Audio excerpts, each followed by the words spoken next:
As Todd has been saying all morning, temperature is going to get hot later this week. We are scorching temps in the 90s and higher. The state also has a list of cooling centers that will be open. You can find those by texting your zip code to 898-211, or you can just go to maine.gov/MEMA. That list of cooling centers is listed on the homepage under featured resources. Leanne's on the weather deck with some things to keep in mind before you go outside. This can obviously, we talk about the heat and people love it, want to go to the beach, but this could be a real problem for a lot of people too, Leanne. Yeah, exactly. It's going to be toasty this week. It's summer break and a holiday week, 4th of July, so people will be at the beach cooking out. But doctors are reminding folks that water and sunscreen are going to be important this week.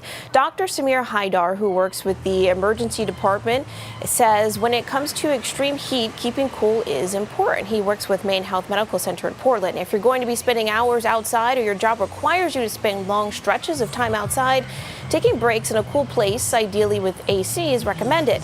Haydar says some signs to be aware of that could be concerning are dizziness, confusion, and even passing out. When it gets as hot as it will be this week, Haydar says it's important to stay hydrated. If you stay hydrated and find ways to keep yourself cool, hydration is key. Not necessarily alcohol, but water is much better, especially in the heat. And then you need to be careful of the ocean, right? The ocean cools us down, but the ocean is still very cold, and you can go from hyperthermia to hypothermia pretty quickly.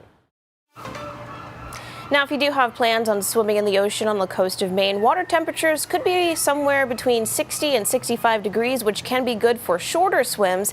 That's according to the National Center for Cold Water Safety. Over 70 degrees is recommended for longer swims.